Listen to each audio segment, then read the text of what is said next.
Hello everyone, this is Julio. I wanted to bring you into my world today and begin a little short video series in terms of showing you how I practice meditation for the purposes of not just hearing the voice of God, but more importantly, how do you learn from God through practicing this? And I wanted to do these videos in short little clips versus the longer videos that I normally do. And in each of them, just kind of share with you a few talking points and some things to consider when you're attempting to practice this. Now, I want to begin by saying this, is that you don't have to do it exactly like I do it. You know, one of the things that I believe is that there are many methods to experience hearing and learning from God within our minds.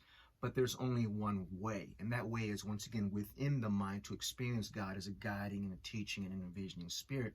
So what I do has been a result of the journey that I share with you in a couple of other videos before, when God instructed me to study meditation through different means, through different forms, through different instructors, but to only focus on the techniques that they use to train their minds to still it in order to focus on one thought process alone. And in my case, a thought process, of course, that I'm looking for is to hear the thoughts of God for my life. So these are some of the things that I've done, that I've acquired from that form of learning, that have immensely helped me to learn how to meditate in order to do this effectively. Now, I want to just bring out the importance of consistency, environment, and also some of the tools in this video. Number one, as I shared with you before, actually right now I'm sitting on one of my cushions. Back when I was learning how to meditate, what I did was I went to a couple of different meditation centers and I test drove, kind of like how you test drive a car. I test drove different types of cushions, because one of the things that I kept coming across as I was learning how to meditate is the importance of posture. So posture is huge. Remember when you're in school, how your teacher, maybe your teacher sit upright because you were down like this, or you were fidgeting with something or something. In other words, they can see by virtue of your posture that you're not paying attention. Well, it's the same thing in meditation. One of the main core teachings that I came across over and over and over again was the importance of posture. So for me, you heard me talk about how I had some knee pain and how I had some hip pain in the beginning stages of me learning how to sit to do this, and how me coming across this right here was a godsend. At one of those places that I was test driving, the cushions, I came across this, and I'm like, you know what, I can do this. I can sit, and this is 4 inches, this really firm cushion. I have 2 of these. What I did was, once I found something that worked, I went with a tag and I looked at what the tag said. And I went online, I found a used one on eBay, which is the one I'm sitting on. And then later on, I went and I bought a brand new one from the site that actually sells these. Now, this is an investment, believe it or not. This thing can cost up to $90. I think I paid with shipping was about $92. The one I'm sitting on cost me like $60-something through eBay, I believe is where I bought it from. But yet it's been, once again, godsend. This has helped me immensely in terms of being a resource or a tool to help me to sit. Because one of the things that you're going to come across in this process of learning is that in the beginning stages, you're going to be learning how to still, or how to train your mind. And in doing that, when you eliminate your body aches and, itches and all this other stuff, I mean, it does help in order for your mind to focus on just the mind stuff versus you focusing on, discomforts and all of that. So for me, this just simply works for me. I love to sit and hear and learn from God. I was one of those that used to pray on my knees. I used to pray walking. I used to pray rocking. I used to pray quoting scripture. And you've heard me share this before in other videos. But none of those forms of prayer were as effective as this form that I'm using now in terms of posture. And so there's more of this that I can share with you, but I prefer for you to do your own research to see what works for you. This is just simply what works for me. The other tool that I use that I talked about before is earplugs. I always use earplugs, even when I'm in my closet. Right now I'm in a walk-in closet in my new home, and this is one of the best places that I find that is peaceful. No one bothers me. I can have all the time here. I don't have outside noise, no traffic or anything, but I still put in the earplugs, and these are those foam ones I was telling you about. You just roll them up, put them in your ear and hold them in there temporarily, and then they expand. And what they do is they close out all of the noise, if there is noise out there. And even if there isn't, it just helps you to really focus on hearing, or in other words, being aware of your thought life. So this is something that I use, something that I picked up as one of the recommendations in one of the schools of meditation that I was attending, as simply a tool and something that I still use today. And no matter pretty much where I go, I have earplugs throughout the whole house, in different places that I meditate, and I take them with me to travel when I'm on the airplane and all this other stuff. One of the greatest blessings as far as tools that really escalated my potential in terms of me really understanding in the beginning stages when I was using these earplugs, how distracted my mind was. Well, the earplugs helped me actually to remove some of the distractions, because some of the distractions was coming from the outside that were adding already to the inner distraction. So this really helped to eliminate that part. Normally, if I was in this closet, I would have the lights off. And what I would have is some type of light coming from my laptop. And that's the next point I want to make, is how I set up my meditation time as an educational event. And so right now I have my laptop is in front of me. Normally, if I have the lights off in here, I prefer darker environments to meditate, just to eliminate the natural light. But I'll still have some type of recording device, and huge. Remember, I shared with you before, and I have my stack here, but you have to have, or you should have, I would highly recommend it, some type of recording device. These are all of my journals that I used to use when I was learning, and before I was learning how to practice all of this. And I just use them simply as recording devices to record my experience and to record some of the things that I was going through, and then I would examine them later, and they have just been an immense blessing to me as well. Now I don't write like I used to. What I do is actually I use mainly either my laptop or my phone, which I can't show you because I'm recording on it right now, as the recording device. So when I'm here and I'm dropping in and I'm hearing from God, and I really need to record something, either a thought that God gave me or an ideal or something that I know that I'm supposed to, be thinking about or work on, I'll record it either on my phone. I use the voice memo app on my iPhone, and I'll record it. And just exactly that. And then later on, what I'll do is I'll either transfer it to my laptop, or else I'll re-listen. I'll listen again to the recording and then develop whatever needs to be developed from that. But the importance of having some type of recording device is this, is that when you learn how to do this and you're truly connecting with God, there's going to be conversations that you're going to have that, trust me, you're not going to want to forget them.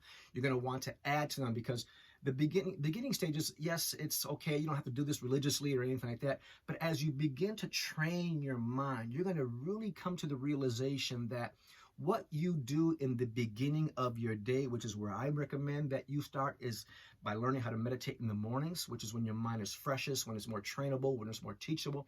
I want to stress the importance of the recording pieces, because you're going to find that as you begin to learn how to do this and you begin to have these conversations with God, as you train your mind to experiences, you're going to want to record them. And the reason for that is so that you can pick up later on throughout your day, or later on in the future, depending on what God is speaking to you on. So almost every single day, I'm recording something, whether it's on my phone or on my laptop. Once in a while, I will jot a note on paper if I have that nearby me.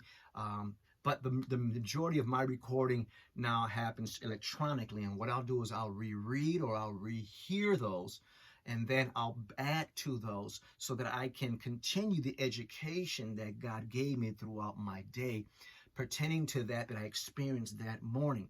And speaking of mornings, I highly suggest that when the beginning, and even if possible, later on, as you begin to learn how to do this, that you begin your day by learning how to not just meditate, but to actually learning how to get schooled by God at the beginning of the day, so that you can get the will of God for your particular day, pertaining to whatever it is that He wants you to focus on. That's why for me, what I do is I normally get up. For me, before it used to be between 12:30 and 3:30, because I used to work starting at 2:30 and sometimes 4:30 and sometimes 6:30. But now that I'm officially retired, I now get up around 4 in the morning. And then what I do is normally And what I was doing before is I'll use the bathroom, I'll wash my body up, of course, take a shower, take care of all of my needs. I'll even have a cup of organic coffee or maybe some tea or something, and then what I'm doing is I'm preparing my mind to go in, and then I schedule time every single day. If I do miss a day, it's rare, to do what I'm teaching you here. In other words, every day I try my best to actually spend time with God, to get schooled by Him pertaining to whatever is His will for that particular day. So tools, use whatever tools that you need. And as far as environment, find a quiet place within your house so that you will not be distracted. And so that way, once again, you can go ahead and begin this journey of really doing this third point that I want to bring out in this short video, is that understanding that what you're doing is that you're retraining your mind to experience the original purpose for which God created, which is to experience His mind within it as a guiding, teaching, and an envisioning spirit. For those who have heard me teach and have read my books, you know that this is an type of education that every human being should have got really in their homes. And that later on in churches, if you didn't get it in your homes, that churches are supposed to teach us how to do this, but they don't. And the reason for that is many, and we'll talk about those in other videos. And of course, you've seen my other videos pertaining to why that doesn't happen in that environment. But the reality is that in with many of our beliefs, we all know that the Spirit of God is within us. But why is it that most Christians and that most people who believe in God and the Bible are not hearing and learning from God more than what they're hearing and learning from other preachers or teachers, or even through self-study or self-teaching when it comes to spirituality? And the reason for this is that we've muted the Spirit of God within us, not aware of that all the other teaching outside of us has actually done that, because we're not encouraged how to learn how to use our minds for its original purpose, which again is to be used to hear and learn from the mind of God within it. So be mindful of that as you go into this, and understand that you won't get this type of learning in those type of environments, because many of them don't offer it. And I want to leave you with this thought, which is the last thought of this video, and that is this, is that the greatest teacher that you're going to find in human form on this earth for your life is actually you. When you teach yourself how to experience this, you can learn things from other people on how to do this, and that's all good. But really, eventually, you must become the greatest human form of teacher that you have ever experienced. And what you need to teach yourself is what I'm sharing with you, is how to use your mind according or for its original purpose. And that is to teach and train it how to hear and learn from God for every aspect of your life. So now that I've shown you how I set up my environment and what my environment is, in the next video, when I'm going to be showing you, sharing some thoughts with you about this whole thing about in the beginning stages of learning how to still your mind through the tools of your breath and through sayings when you become defocused. The original purpose of meditation, when the scripture talks about be still and know that I am God, yes, in one sense, it's the emptying of the mind to be able to acquire the thoughts of God. But really, you can't never be thoughtless within your mind. Even the thought of being thoughtless is a thought in itself, if you think about it. But the purpose of being still, to know that I am God, is simply to focus your mind, to still it, so that you can focus on one thought process alone. And that process, of course, is hearing and learning from God through thoughtful conversations with Him. So I'll be sharing some insights with you in the next video as far as how to use those two tools of the breath and the sayings, on how to learn how to do this in the beginning, and how later on you don't have to use those tools. Personally, I don't use the breath anymore unless I'm struggling, or I don't use the sayings unless I'm struggling again. After you condition your mind to experience this, once you sit, once you focus, and once your intention is set, you just drop right in and go to school with God. So until the next video, I hope that this video was helpful, and I look forward to sharing more with you concerning this in the very near future. Stay blessed.